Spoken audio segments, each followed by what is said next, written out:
Welcome everyone to the third episode of the Origin of Life series. Please do subscribe our channel Future Micro for future updates and stay with us. If you missed out our last two episodes in this series, find out the links at the description box.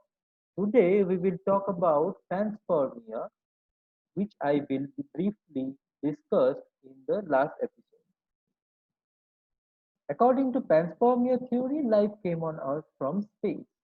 And if that is true, then we can assume that Darwin's warm little pond was probably located outside the Earth, and life got transferred over a huge galactic scale. This is not a new age story. Many people believed on this long back. Let's find out our believers. Around 500 BC, this theory was actually first mentioned by Greek philosopher Anaxagoras. After him, in late 1700 or 17th century, historian Bernard Mallet described the seeds being rained down to the oceans from heaven.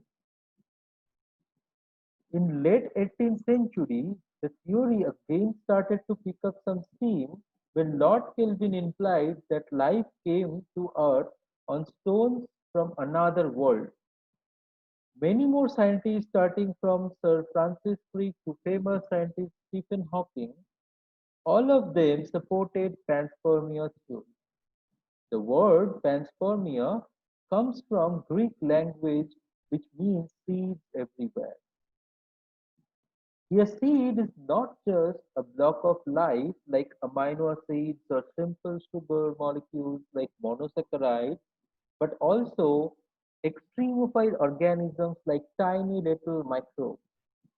As I mentioned before about the heavy bombardment during the black phase of Earth formation in the first story, that time probably those meteor impacts transferred life on Earth. The panspermia theory can be separated into three different hypotheses. Number one, lithopanspermia or interstellar panspermia. Number two, ballistic panspermia or interplanetary panspermia. And the last one is directed panspermia. Let's have a quick look on these three.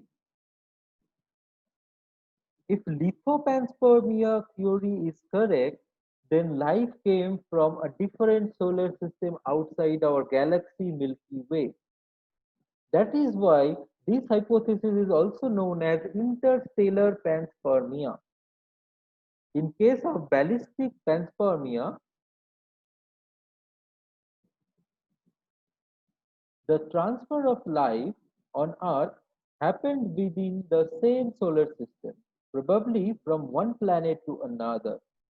Since Mars is under suspicion for the chances of having life on it and its position in the solar system, we can imagine that during heavy bombardment in the space, some Martian meteorites might struck on the Earth with life.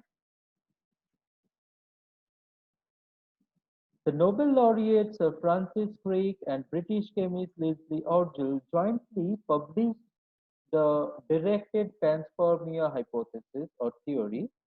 According to them, transfer of life to other planets is intentional and by some advanced extraterrestrial civilization.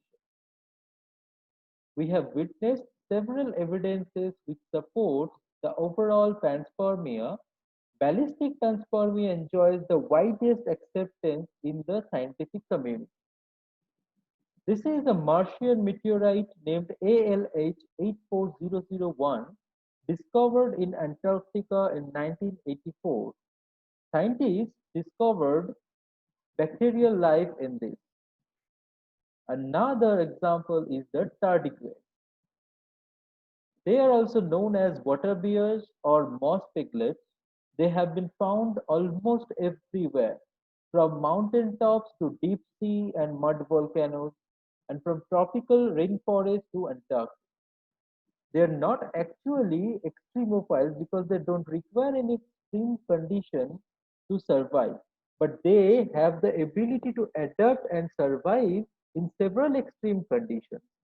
They can survive the lower temperature up to minus 271 degrees centigrade as well as the higher temperature 151 degrees centigrade.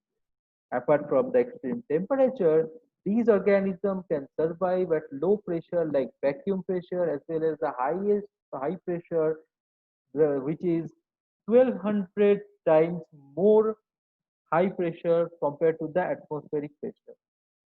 These are the two parameters like extreme pressure and extreme temperature. Apart from these two parameters, they can survive extreme radiation as well as the dehydration condition, which would quickly kill most other life forms. They survive outer space conditions also. With these clues, the astrobiology research is gaining more attention to find out more clues for the origin of life. Who sowed the seed of life is still remain unanswered. But each of us can definitely sow a seed of life. I request all my viewers to contribute into the green life on earth. I hope you like this video. Please share this video among your friends and colleagues. Leave comments about your opinions. Don't forget to subscribe. See you on the next video on spontaneous generation theory soon.